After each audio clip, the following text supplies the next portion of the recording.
Hello everyone, welcome to Royal Online Tutorials, the online education channel. Today in our video we are going to explain the role of power in leadership. But before we start, don't forget to subscribe my channel. As we know that power is playing a crucial role in leadership. So we know that power changes people, and the leadership power is the influence that leaders have over their followers. So here, the word influence is very essential to leadership because, as we know, the leaders cannot exist without it. And we should also have the authority to influence others. So authority is the right to exercise that influence. Why power is important in leadership? Because the leaders must exert power to achieve the individual goals, the team's goals, also the organizational goals. Moreover, the leaders must be able to influence their followers to make sure they are achieving greater performance. They must be able to influence their superiors and peers in order to make important decisions. And they should also be able to influence their stakeholders in order to ensure the vitality of the organization. So we can say that the leader's power increases when the employees feel personal commitment and acceptance of the leader's ideas and decisions. So as we know, the leaders may come to rely on simple compliance, which sometimes leads to dire consequences. Also, in terms of power distribution, we know that one factor to consider in power distribution is culture. Culture is very important. Whatever we are going to do, culture is very important. So here, I may deal within one country where they are still working on the old traditional management methods. Maybe they are not working yet on the new leadership model. They are not using teams. They are not delegating their employees. They are not empowering their employees.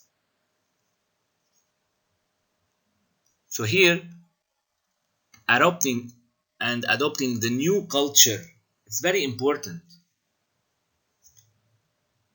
Being open to new cultures, trying to modify our new culture based on a modern one, because as you know, it's time to apply the new leadership model, especially in the countries where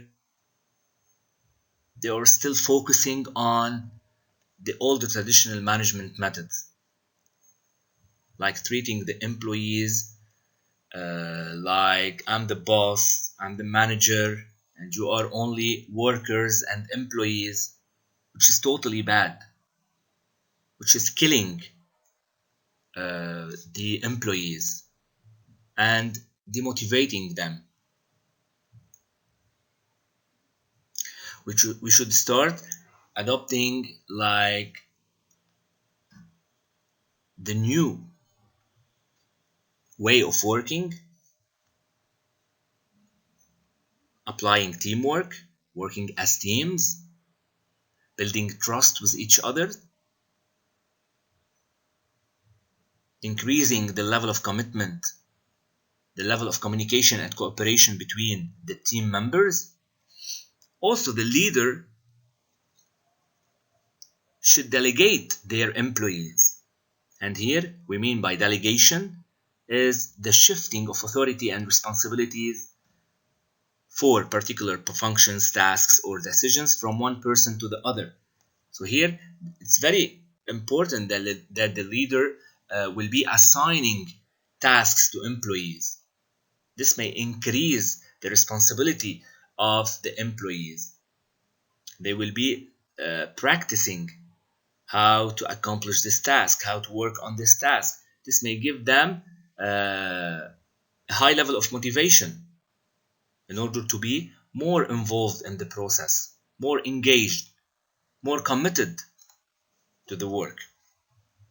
And as we know, empowerment is when you give the employees the right to make decision, which is totally very important, and especially when you are working as a salesperson and you face conflicts or problems with the customers. So the sales manager should be empowered in order to directly solve the problem.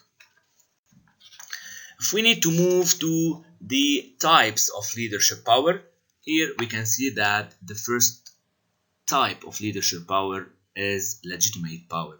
So here it's based on the person holding formal position.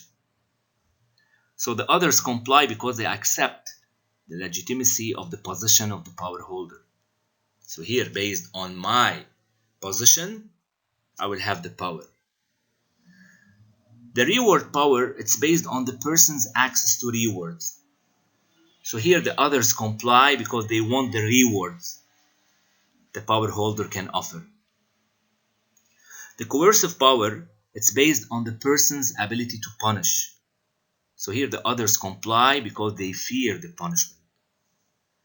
The expert power, it's based on the person's expertise, competence, information in a certain area. So the others comply because they believe in the power holder's knowledge and competence. And finally, the referent power, it's based on the person's attractiveness to and friendship with the others. So here the others comply because they respect and like the power holder. If we are going to move to the different sources for power for teams, so here the first one, coping with uncertainty. Here it's based on the ability to reduce uncertainty for the others. The second is centrality. Here it's based on being central to how the organization is going to achieve its missions and goals. Dependency, here it's based on others depending on power holders to get their work done. And finally, being substitutable. Here it's based on providing a unique and irreplaceable service or product to others. Moving to the dark side of power, here we may be able to find two important key terms, the abuse and corruption. As we know, the abuse involves taking advantage of one's power for personal gain. So here it may include unethical or illegal actions taken while in a leadership position and in an official capacity that affect the organizational outcomes. It may also affect the followers and the other stakeholders in a negative way. So here it entails using one's title and position improperly to exploit situations and people. Finally, to move to the corruption. The corruption is when you abuse one's power to benefit oneself or another person, or getting others to do something unethical or illegal, which is totally bad. So we should try to avoid having abuse and corruption within the workplace. And in order to do so we are going to recommend solutions to corruption, such as we should have a clear message, we should always be consistent and accountable, we should try to reduce the level of uncertainty by training the leaders and followers and protecting our employees. We will be able to reduce the level of corruption by having an open communication, by having the leaders being involved in the day-to-day activities, by reducing the followers' dependence on leader, by empowering employees, delegating them, motivating them, satisfying them, trying to retain them. They will be more committed, more involved. So here we will be minimizing and reducing the level of corruption by trying to measure the performance from time to time. checking where are the gaps, trying to have control, by having like involvement of outsiders, and finally by changing the organizational culture. Thank you for watching my channel.